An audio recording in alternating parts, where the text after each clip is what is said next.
السلام عليكم ورحمة الله وبركاته.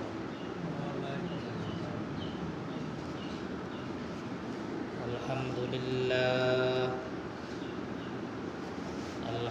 لله نحمده ونستعينه ونستغفره ونعوذ بالله من شرور أنفسنا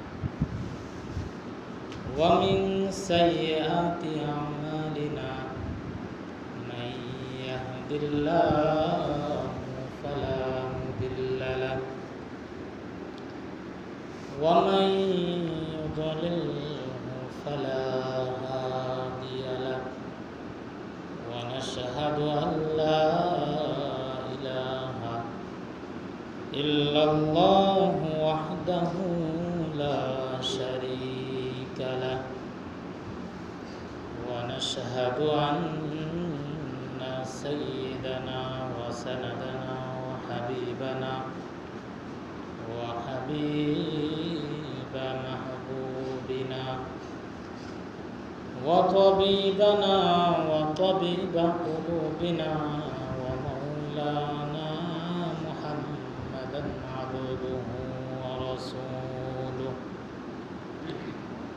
الذي أرسله الله تعالى بالحق بشيرا ونذيرا وداعيا إلى الله بإذنه وسراجا منيرا.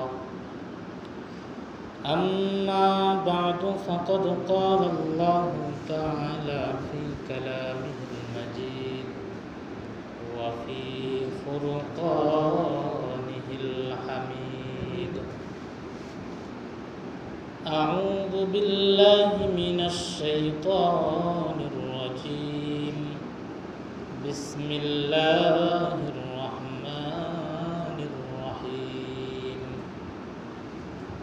إن الله لا يغفر أن يشرك به ويغفر ما دون ذلك لمن يشاء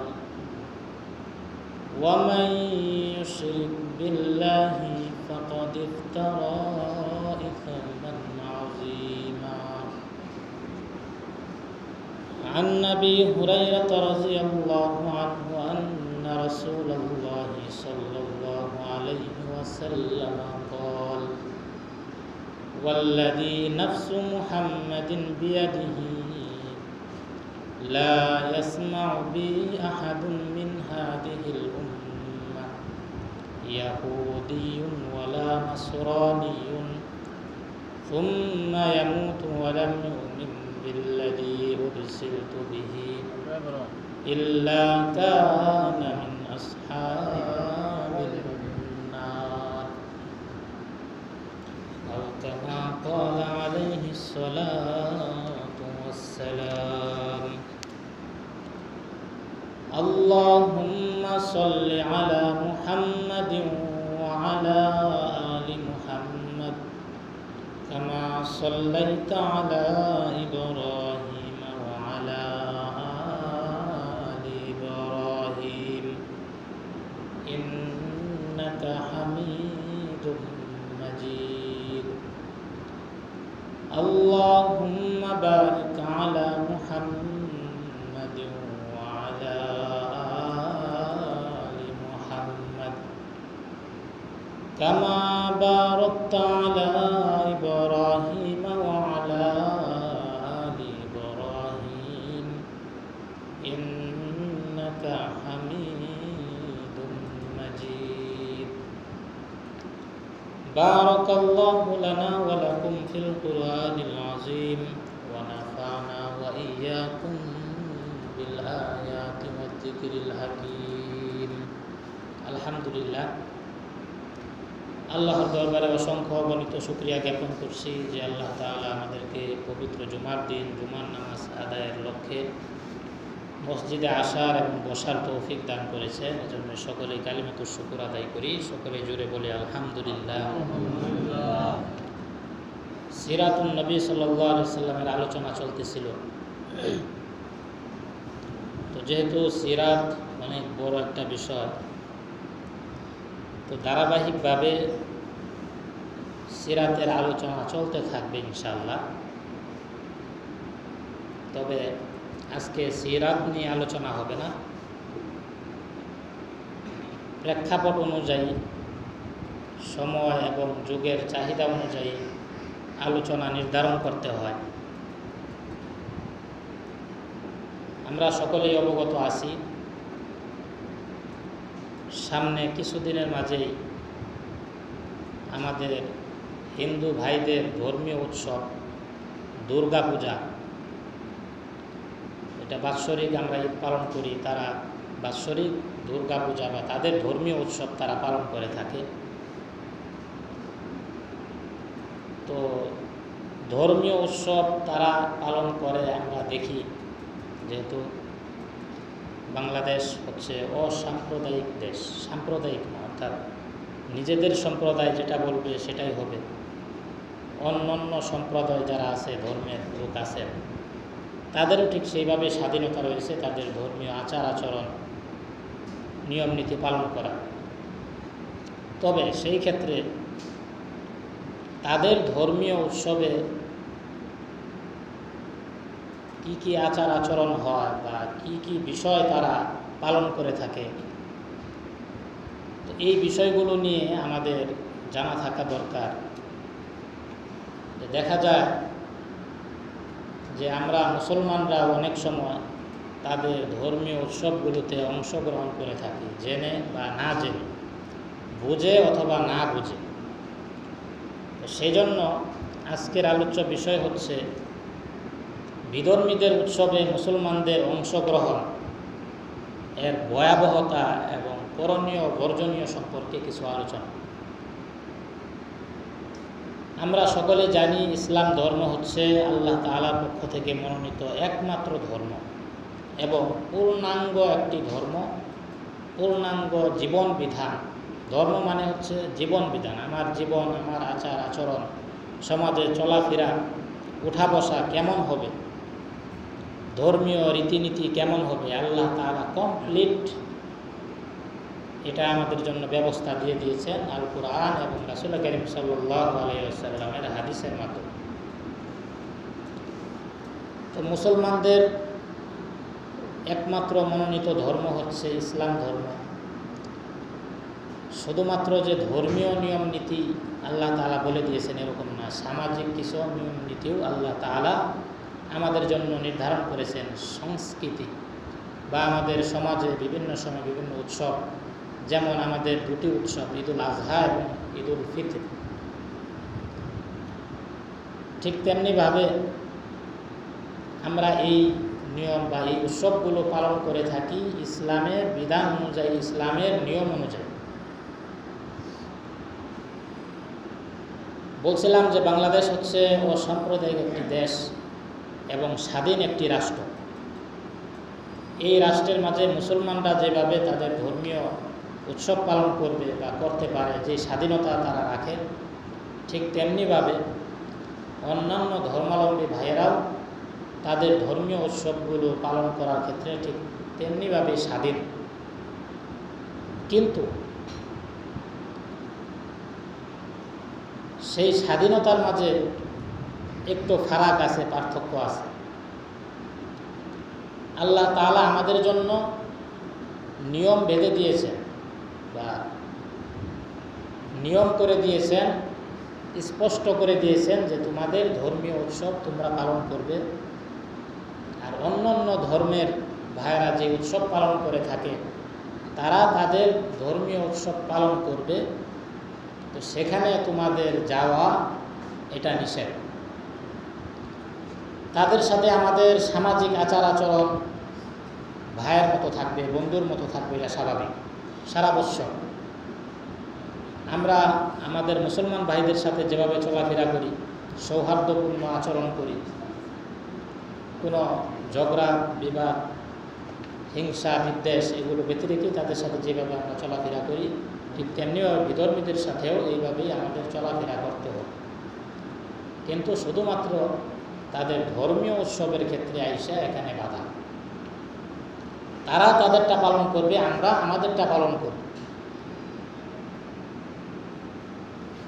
তো আমরা জেনে নেই যে ইসলাম ধর্ম সম্পর্কে আল্লাহ তাআলা কুরআনে কারীম এবং রাসূল কারীম সাল্লাল্লাহু আলাইহি ওয়াসাল্লাম তার হাদিসের মাঝে কি বলেছেন। আল্লাহ তাআলা সূরা আলে ইমরানের 19 নম্বর আয়াতে বলেন যে ইন্নাদ দীনা ইনদাল্লাহিল ইসলাম, যে নিশ্চয়ই আল্লাহর কাছে মনোনীত ধর্ম হচ্ছে একমাত্র ইসলাম ধর্ম। আল্লাহ তাআলার কাছে মনোনীত একমাত্র ধর্ম হচ্ছে ইসলাম ধর্ম। ইন্নাদ দীনা ইনদাল্লাহিল ইসলাম। কেউ যদি এই ইসলাম ধর্ম যদি তার কাছে ভালো না লাগে, মুসলমান তার কাছে যদি ভালো না লাগে, তার সম্পর্কে আল্লাহ তাআলা কঠোর বার্তা দিয়েছেন এই সূরার 85 নম্বর আয়াতে। সূরা আলে ইমরানের 85 নম্বর আয়াতে আল্লাহ তাআলা বলেন وَمَن يَبْتَغِ غَيْرَ الْإِسْلَامِ دِينًا فَلَن يُقْبَلَ مِنْهُ وَهُوَ فِي الْآخِرَةِ مِنَ الْخَاسِرِينَ وَمَن يَبْتَغِ غَيْرَ الْإِسْلَامِ, যে ব্যক্তি মাইয়াবতাগি আকাঙ্ক্ষা করবে, আশা করবে বা মন টানবে গায়রুল ইসলাম, ইসলাম ব্যতীত, وَمَن يَبْتَغِ غَيْرَ الْإِسْلَامِ دِينًا فَلَن يُقْبَلَ مِنْهُ, যে ব্যক্তি ইসলাম ব্যতীত অন্য কোনো ধর্মের প্রতি তার মন টানবে, ফালান ইউকবালা মিনহুম, তাদের সেই মন টানা আল্লাহ তাআলার কাছে কবুল হবে না, গ্রহণযোগ্য হবে না। ওয়া হুয়া ফিল আখিরাতি মিনাল খাসিরিন, অবশ্যই তারা আখিরাতে ক্ষতিগ্রস্তদের অন্তর্ভুক্ত হবে। ক্ষতিগ্রস্তদের অন্তর্ভুক্ত হবে মানে জান্নাত না জাহান্নাম। তাই দুইটি আয়াত দ্বারা বোঝা যাচ্ছে যে আল্লাহ তাআলার কাছে একমাত্র মনোনীত ধর্ম হচ্ছে ইসলাম। হাদিস দ্বারাও বোঝা যায়, মুসলিম শরীফের 153 নম্বর হাদিস হযরত আবু হুরায়রা রাদিয়াল্লাহু আনহু থেকে বর্ণনা আসছে, عن أبي هريرة رضي الله عنه أن رسول الله صلى الله عليه وسلم قال والذي نفس محمد بيده لا يسمع بي أحد من هذه الأمة يهودي ولا نصراني ثم يموت ولم يؤمن بالذي أرسلت به إلا كان من أصحاب النار। হযরত আবু হুরায়রা রাদিয়াল্লাহু আনহু বর্ণনা করেন, রাসূল করিম সাল্লাল্লাহু আলাইহি ওয়াসাল্লাম বলতেছেন যে ওয়াল্লাযী নাফসু মুহাম্মাদিন বিয়াদিহি, সেই জাতের কসম অর্থাৎ আল্লাহ তাআলার কসম, যার হাতের মাঝে মুহাম্মদ সাল্লাল্লাহু আলাইহি ওয়াসাল্লামের জীবন। এইভাবে আল্লাহ রাসূল কসম খেয়ে বলতেছেন যে ওয়াল্লাযী নাফসু মুহাম্মাদিন বিয়াদিহি, যে ওই জাতের কসম যেই জাতের কাছে অর্থাৎ যার কাছে এই মুহাম্মদের জীবন, লা ইয়াসমাউ বি আহাদুম মিন হাদিহিল উম্মাহ, এই উম্মতের মাঝে ইহুদিয়ুন ওয়ালা নাসরানিয়ুন, চাই সে ইহুদি হোক অথবা নাসারা হোক, সে যখন লা ইয়াসমাউ বি আহাদুম মিন হাদিহিল উম্মাতি ইহুদিয়ুন ওয়ালা নাসরানিয়ুন, যখন এই মুহাম্মদের কথা শ্রবণ করবে, যখন মুহাম্মদ সাল্লাল্লাহু আলাইহি ওয়াসাল্লাম যেই কথাগুলো বলতেছেন, যেই দাওয়াত দিচ্ছেন একত্ববাদের, এটা শোনার পর যদি সুম্মা ইয়ামুত, সে মৃত্যুবরণ করে, ওয়ালাম ইউমিন বিল্লাযী উরসিলতু বিহি, এবং আমি যেই রিসালাত নিয়ে আসছিলাম, যেই দাওয়াত নিয়ে আসছিলাম আল্লাহর পক্ষ থেকে, সেই দাওয়াতের উপর যদি, সেই রিসালাতের উপর যদি সে মৃত্যুবরণ না করে থাকে, অর্থাৎ ইসলাম ধর্ম গ্রহণ না করে সে যদি মৃত্যুবরণ করে থাকে, ইল্লা কানা মিন আসহাবিন নার, তাহলে নিশ্চয়ই সে জাহান্নামের অধিবাসী হবে। তো এই হাদিস দ্বারা বোঝা যাচ্ছে রাসূল কারীম সাল্লাল্লাহু আলাইহি সাল্লাম বলতেছেন যে আমার কথা শোনার পর যদি কেউ আমার কথা না মেনে তার ধর্মের উপরে মৃত্যুবরণ করে, তাহলে অবশ্যই সে জাহান্নামের বাসিন্দা হবে। কোরআনে কারিমের দুটি আয়াত এবং একটি হাদিস দ্বারা আমরা জানতে পারলাম যে একমাত্র ধর্ম হচ্ছে ইসলাম ধর্ম। তো এবার আসেন যে ইসলাম ধর্মে কি কি করা নিষেধ। যেই উৎসব হয় হিন্দুদের, যে পূজা হয়, এই পূজা আপনারা হয়তো দূর থেকে বা কাছে থেকে দেখবেন যে অনেকগুলো মূর্তির হাত থাকে, হাত অনেকগুলো থাকে, কতগুলো থাকে জানি না, হয়তো 10টার নিচে না, এরকম মানে অনেকগুলো হাত থাকে, দেখেন না, এরকম একটা অবয়ব থাকে, একটা চিত্র থাকে। এরপর আরও পাশাপাশি আরও মূর্তি থাকে, নিচে উপরে অনেকগুলো কোনো পশুরও মূর্তি থাকে। তো তারা এগুলো সবার পূজা করে, তারা তাদের এগুলোকে দেবতা মনে করে যে তাদেরকে সৃষ্টি করেছে, বা এগুলো কিছু ভাগ আছে তাদের মাঝে, তাদের দেবদেবীর মাঝে কিছু ভাগ আছে। যেমন আমরা বিশ্বাস করি যে এক আল্লাহই সব কিছু করেন আমাদের জন্য। এটা সূরা ফাতিহার মাঝে আছে, আলহামদুলিল্লাহি রাব্বিল আলামিন, যে তিনি আমাদের রব। রব মানে হচ্ছে তিনি পালন করতে, অর্থাৎ যা কিছু লাগে, আমাদের খাবার লাগে, আমাদের পোশাক লাগে, আমাদের রিজিক লাগে, আমাদের চাকরি ব্যবসা লাগে, সব কিছু আল্লাহ তাআলাই দেন। কিন্তু তাদের ভাগ আছে, তারা অনেকগুলো দেবদেবীর পূজা করে, যে অমুকে আমাদেরকে সৃষ্টি করছেন, অমুকে খাওয়ান, অমুকে পড়ান, মানে এটা ভাগ করা, যে দায়িত্ব ভাগ করা থাকে না অনেক সময় এক একটা কাজে। তারা এরকম তাদের প্রভু বা তাদের দেবদেবী, তাদের যে থাকে প্রভু, তাদের এরকম ভাগ করা থাকে। তারা এরকম বিশ্বাস করে যে অমুকে খাওয়া, অমুকে পড়া, অমুকে বৃষ্টি দেয়, অমুকে রোদ দেয়, অমুকে শাস্তি দেয়, অমুকে রহমত দান করে, এরকম আর কি। তো এই সবগুলো হচ্ছে কি শিরিক, মানে আল্লাহ তাআলাই আমাদেরকে সব কিছু দেন। এর বাহিরে যখন আমরা চিন্তা করব যে অমুক আল্লাহ তাআলার সাথে শরিক করা, মানে হচ্ছে আল্লাহ যা দিতে পারেন এই বিশ্বাস অন্য কারোর উপরে স্থাপন করা আল্লাহ ছাড়া, এটাই হচ্ছে শিরিক। মানে যে জিনিস আমি আল্লাহ তাআলার কাছে পাবো, সেটা যদি আমি অন্যের কাছে চাই, সেটাই হবে শিরিক, অর্থাৎ আল্লাহ তাআলার কাছে শরিক সাব্যস্ত করলাম আল্লাহ তাআলার সাথে। তো এই মূর্তি পূজার মধ্যে এই শিরিকটা হয়ে থাকে, মূর্তি পূজার মধ্যে তারা শিরিক করে থাকে। হাদিসে আসছে, সহিহ ইবনে হিব্বান 18861 নম্বর হাদিসে আসছে, যখন তাদের এই মূর্তি পূজা হয় তখন এর মধ্যে আল্লাহ তাআলার গজব নাজিল হয়। তো এই জন্য সেখানে উপস্থিত হওয়ার ক্ষেত্রে আমাদের সাবধানতা অবলম্বন করা দরকার। তো শিরিকের ভয়াবহতা কেমন, এই সম্পর্কে কয়েকটি আয়াত এবং হাদিস আপনাদের সামনে পেশ করতেছি।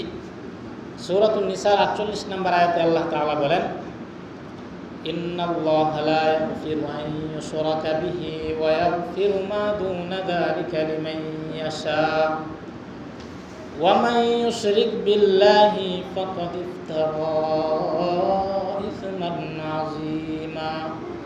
আল্লাহ তাআলা বলেন, ইন্নাল্লাহা লা ইয়াগফিরু আন ইউশরাকা বিহি, নিশ্চয় আল্লাহ তাআলা ক্ষমা করবেন না, আন ইউশরাকা বিহি, আল্লাহ তাআলার সাথে যদি কেউ শরীক করে, ওয়া ইয়াগফিরু মা দুনা যালিকা লিমান ইয়াশা, তবে আল্লাহ তাআলা শিরিক ছাড়া অন্য গুনাহগুলো ক্ষমা করতে পারেন। শিরিক ছাড়া আপনি নামাজ কম পড়লেন, রোজা কম রাখলেন, কথার কথা, এটা চাইলে আল্লাহ তাআলা ক্ষমা করতে পারেন, এটা আল্লাহ তাআলা অপশনে রাখছেন, ক্ষমা করতেও পারি নাও করতে পারি। কিন্তু একটা গুনাহ, এই গুনাহ সম্পর্কে আল্লাহ তাআলা বলতেছেন যে এটা আমি ক্ষমা করবই না, সেটা হচ্ছে কিসের গুনাহ? শিরকের গুনাহ। ইন্নাল্লাহা লা ইয়াগফিরু আন ইউশরাকা বিহি ওয়া ইয়াগফিরু মা দুনা যালিকা লিমান ইয়াশা ওয়া মান ইউশরিক বিল্লাহি ফাকাদ ইফতারা ইসমান আযীমা। আর যারা আল্লাহ তাআলার সাথে শরীক করবে তারা অতি ক্ষতিগ্রস্তদের মাঝে অন্তর্ভুক্ত হয়ে যাবে। আল্লাহ তাআলা সূরাতুল লুকমানের 13 নম্বর আয়াতে উল্লেখ করেন, লুকমান আলাইহিস সালাতু ওয়াস সালাম তার সন্তানকে নসিহত করতেছেন, ইয়া বুনাইয়া লা তুশরিক বিল্লাহ, হে আদরের সন্তান, তুমি আল্লাহ তাআলার সাথে শরীক করবে না, কারণ ইন্নাশ শিরকা লাযুলমুন আযীম, কারণ শিরিক হচ্ছে ভয়াবহ অন্যায়, অনেক বড় একটা অন্যায়, জুলুম। জুলুম মানে কি? অন্যায়, এটা হচ্ছে অনেক বড় জুলুম, আল্লাহ তাআলার সাথে জুলুম করা। শুধু তাই নয়, এক আয়াতে আল্লাহ তাআলা আমাদের নবী মুহাম্মদ সাল্লাল্লাহু আলাইহি ওয়াসাল্লামকে আরো কঠোরভাবে বলতেছেন। এটা বোঝার জন্য একটা জিনিস আগে বোঝা দরকার আমাদের, যে নবী রাসূলগণ ছিলেন নিষ্পাপ। এটা আমাদের বিশ্বাস রাখতে হবে, এটা একটা বিশ্বাস, ইমানের একটা অংশ, যে নবী রাসূলগণ হচ্ছেন কি নিষ্পাপ, মাসুম, তাদের আগে পরে কোনো গুনাহ নেই। আল্লাহ তাআলা সব গুনাহ মিটাই দিয়েছে, তারা গুনাহও করতো না। কিন্তু সেই নবী সম্পর্কে আল্লাহ তাআলা সূরাতুজ জুমারের 65 নম্বর আয়াতে বলতেছেন, ওয়ালাকাদ উহিয়া ইলাইকা ওয়া ইলাল্লাযীনা মিন ক্বাবলিক ওয়ালাকাদ উহিয়া ইলাইকা ওয়া ইলাল্লাযীনা মিন ক্বাবলিক, হে নবী, আপনার কাছে এবং আপনার পূর্ববর্তী নবীদের কাছে এই মর্মে ওহী নাজিল করা হয়েছিল, লাইন আশরাকতা, যদি আপনি শিরিক করেন, নবীকে বলতেছেন যদি আপনি শিরিক করেন, লাইন আশরাকতা লা ইয়াহবাতান্না আমালুকা, আপনার সমস্ত আমলগুলো বরবাদ হয়ে যাবে, ওয়ালা তাকুনান্না মিনাল খাসিরিন, এবং আপনি ক্ষতিগ্রস্তদের অন্তর্ভুক্ত হয়ে যাবেন। কত কঠোর কথা! নবীর কিন্তু গুনাহ নাই, তারপরে বলতেছেন যদি আপনি কোনো কারণে কোনো সময় যদি শিরিক করে ফেলেন তাহলে আপনার সব আমল বরবাদ হয়ে যাবে। আর আমাদের কি অবস্থা হতে পারে, আমাদের তো আমল শুরুই করতে পারি না, আমলই নাই। তো সেই ক্ষেত্রে সাবধানতা অবলম্বন করা দরকার, যে শিরিক, যেই ধর্মীয় হিন্দুদের ধর্মীয় পূজার মাঝে যে শিরিক হয়, সেই শিরিক থেকে আমাদের বেঁচে থাকতে হবে, তাদের ধারে কাছেও যাওয়া যাবে না। তো এই সম্পর্কে আরও কথা আছে। আরেক আয়াতে আল্লাহ তাআলা বলেন, ওয়ালাউ আশরাকু লাহাবিতা আনহুম মা কানু ইয়ামালুন, ওই আগের আয়াতের সাথেই মিল আছে, যে ওয়ালাউ আশরাকু, যদি তোমরা শিরিক করো, লাহাবিতা আনহুম মা কানু ইয়ামালুন, তাহলে তোমাদের সমস্ত আমলগুলো বরবাদ হয়ে যাবে। দাদা আব্দুল্লাহ ইবনে মাসউদ রাদিয়াল্লাহু থেকে বর্ণনা আসছে, বুখারী শরীফের 4477 নম্বর হাদিস। তিনি রাসূল কারীম সাল্লাল্লাহু আলাইহি সাল্লামকে প্রশ্ন করলেন, আন আব্দুল্লাহ ইবনে মাসউদ রাদিয়াল্লাহু আনহু قال قلت يا رسول الله الذنب أعظم عند الله قال أن تجعل لله ندا وهو خلقك فقلت إن ذلك لعظيم। হযরত আব্দুল্লাহ ইবনে মাসউদ রাদিয়াল্লাহু আনহু রাসূলুল্লাহ সাল্লাল্লাহু আলাইহি সাল্লামকে প্রশ্ন করলেন, ও আল্লাহর রাসূল, আইয়ুদ্দামবি আযম ইনদাল্লাহ, আল্লাহ তাআলার কাছে সবচেয়ে বড় গুনাহ কোনটি? কোন গুনাহটি আল্লাহ তাআলার কাছে সবচেয়ে বড় বলে বিবেচিত হয়? ক্বালা রাসূলুল্লাহ সাল্লাল্লাহু আলাইহি ওয়াসাল্লাম, আন তাজআলা লিল্লাহি নিদ্দান, তুমি আল্লাহ তাআলার সাথে কাউকে শরীক সাব্যস্ত করা, আল্লাহ তাআলার সাথে সমকক্ষ সাব্যস্ত করা, ওয়া খলাকাকা, অথচ আল্লাহ তাআলা তোমাকে সৃষ্টি করেছেন। তখন আব্দুল্লাহ ইবনে মাসউদ রাদিয়াল্লাহু আনহু বললেন, কুলতু ইন্না যালিকা লাযিমুন, হ্যাঁ, এটা তো অনেক বড় একটি গুনাহ। বুখারী শরীফের 2766 নম্বর হাদিসে রাসূল কারীম সাল্লাল্লাহু আলাইহি ওয়াসাল্লাম বলেন, এটা হযরত আবু হুরায়রা রাদিয়াল্লাহু থেকে বর্ণনা আসছে, আনাবি হুরায়রা রাদিয়াল্লাহু আনহু قال قال رسول الله صلى الله عليه وسلم اجتنبوا السبع الموبقات قالوا وما هن يا رسول الله قال الشرك بالله والسحر وقتل النفس التي حرم الله إلا بالحق وأكل الربا وأكل مال اليتيم والتولي يوم الزحف وقذف المحصنات المؤمنات الغافلات। হযরত আবু হুরায়রা রাদিয়াল্লাহু আনহু বলেন, একবার রাসূল কারীম সাল্লাল্লাহু আলাইহি ওয়াসাল্লাম বলতেছেন, তোমরা 7টি ধ্বংসাত্মক গুনাহ থেকে বেঁচে থাকবে, এমন গুনাহ যেই গুনাহগুলো তোমাদেরকে ধ্বংস করে দিতে পারে। তখন সাহাবায়ে কেরাম প্রশ্ন করলেন, ক্বালু ওয়া মা হুন্না ইয়া রাসূলুল্লাহ, ওগো আল্লাহর রাসূল, সেই 7টি গুনাহ কি? ক্বালা রাসূলুল্লাহ সাল্লাল্লাহু আলাইহি ওয়াসাল্লাম, রাসূলুল্লাহ সাল্লাল্লাহু আলাইহি ওয়াসাল্লাম বলেন, 1 নাম্বার হচ্ছে আশরিকু বিল্লাহ, 2 নাম্বার হচ্ছে ওয়াসিহর, 3 নাম্বার হচ্ছে ওয়াকাতুলুন নাফসিল্লাতী হারামাল্লাহু ইল্লা বিল হক, কোনো মানুষকে অন্যায়ভাবে হত্যা করা। 2 নাম্বার হচ্ছে জাদু করা। 3 নাম্বার হচ্ছে কোনো মানুষকে অন্যায়ভাবে হত্যা করা। 4 নাম্বার হচ্ছে ওয়াকুলুর রিবা, সুদ গ্রহণ করা, সুদ খাওয়া। 5 নাম্বার হচ্ছে ওয়াকলু মালিল ইয়াতীম। 5 নাম্বার হচ্ছে ইয়েতিমের সম্পদ অন্যায়ভাবে ভক্ষণ করা। 6 নাম্বার হচ্ছে ওয়াত্তাওয়াল্লি ইয়াউমাজ যাহফ, যদি কখনো যুদ্ধ লেগে যায় মুসলমান এবং কাফেরদের মাঝে, তাহলে সেই যুদ্ধ থেকে মুসলমানদের সৈন্য সেই যুদ্ধ থেকে পলায়ন করা, এটা হচ্ছে ধ্বংসাত্মক গুনাহ। 7 নাম্বার হচ্ছে ওয়াকাযফুল মুহসানাতিল মুমিনাতিল গাফিলাত, কোনো সতী সৎ একজন নেককার কোনো নারীকে অপবাদ দেওয়া। সে কোনো অন্যায় কাজের সাথে লিপ্ত হয় না, তারপরেও তাকে কি করা, অপবাদ দেওয়া যে সে অন্যায় কাজ করছে। এই হলো 7টি গুনাহ। এর মাঝে সর্বপ্রথম হচ্ছে কি, শিরকের গুনাহ।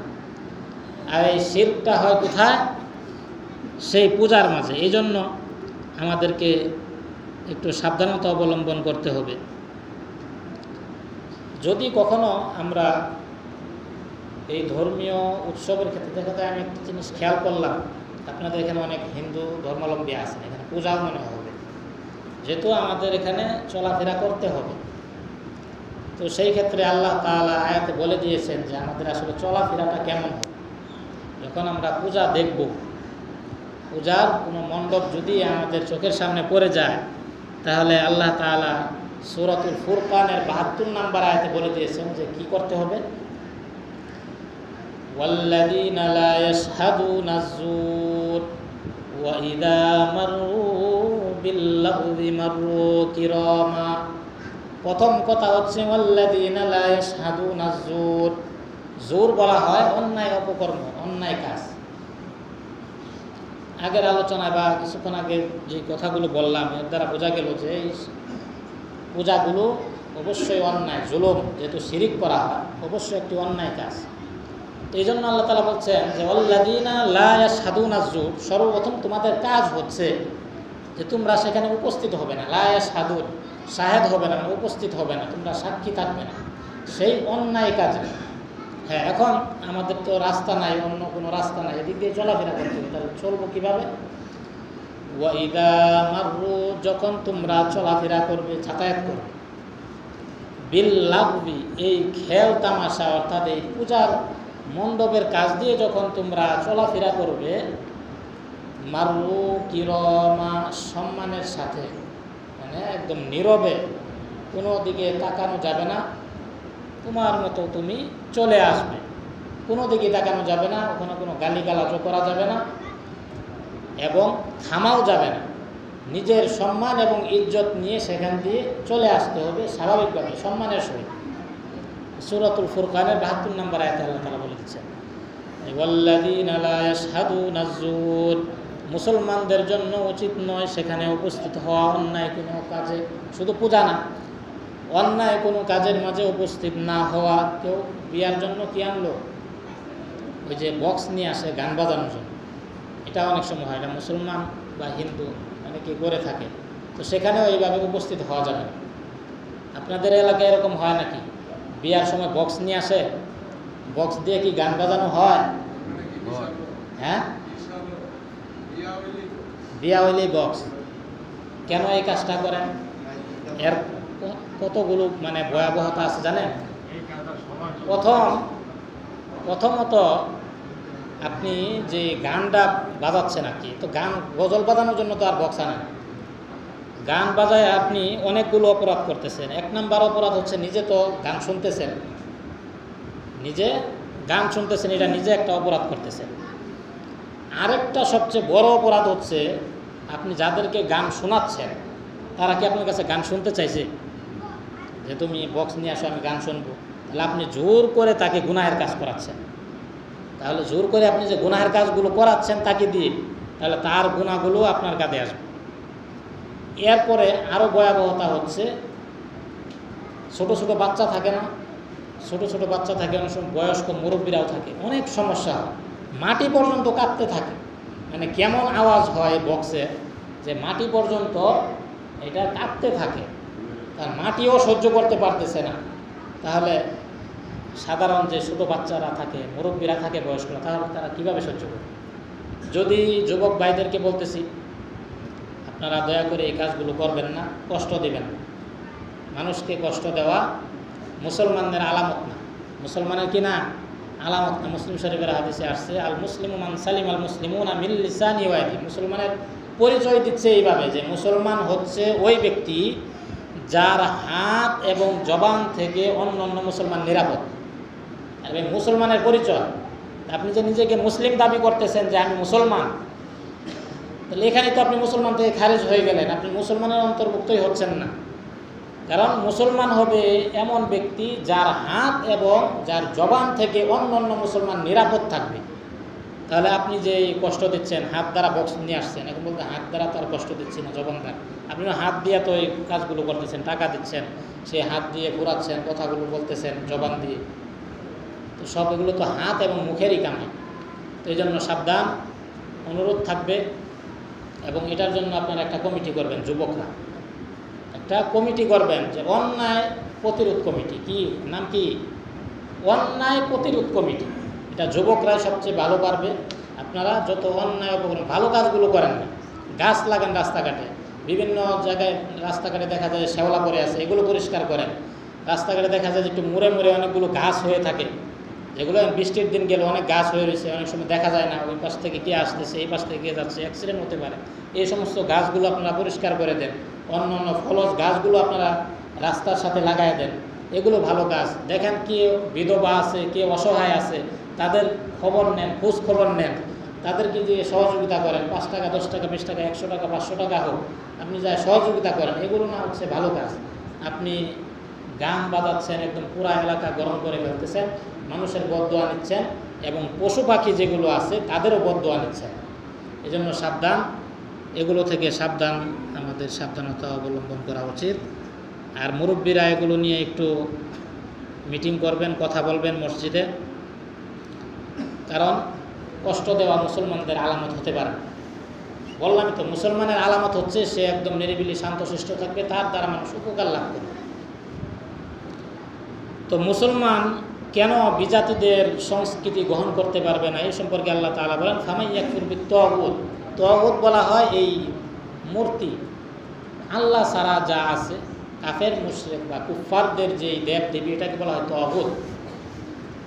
ফামান ইয়াকফুর বিত-তাগুত ওয়া ইউমিন বিল্লাহ, যে ব্যক্তি আল্লাহ এই তাগুতকে অস্বীকার করে এবং ওয়া ইউমিন বিল্লাহ, আল্লাহ তাআলার উপর ঈমান আনে, ফাকাদ ইসতামসাকা, সে যেন ফাকাদ ইসতামসাকা বিল উরওয়াতিল বুসকা, সে যেন একটি শক্ত হাতল ধরে রাখছে। আর লাং ফিসম আলাহা, এই হাতল কখনো ভাঙবে না। মুসলমান হওয়া মানেই হচ্ছে আপনি একটা শক্ত হাতল ধরে রাখছেন, এমন এক হাতল, মানে হাতল বুঝেন তো, ওটা হাতুড়ি, এমন একটা হাতুড়ি ধরে রাখছেন যে হাতুড়ি কখনোই ভাঙবে না। অর্থাৎ ইসলামটা হচ্ছে এমন শক্ত মজবুত। সুতরাং তাদের জন্য আর অন্য কোনো দিকে তাকানো যাবে না, অন্য অন্য বিধর্মীদের উৎসবের দিকে তাকানো যাবে না।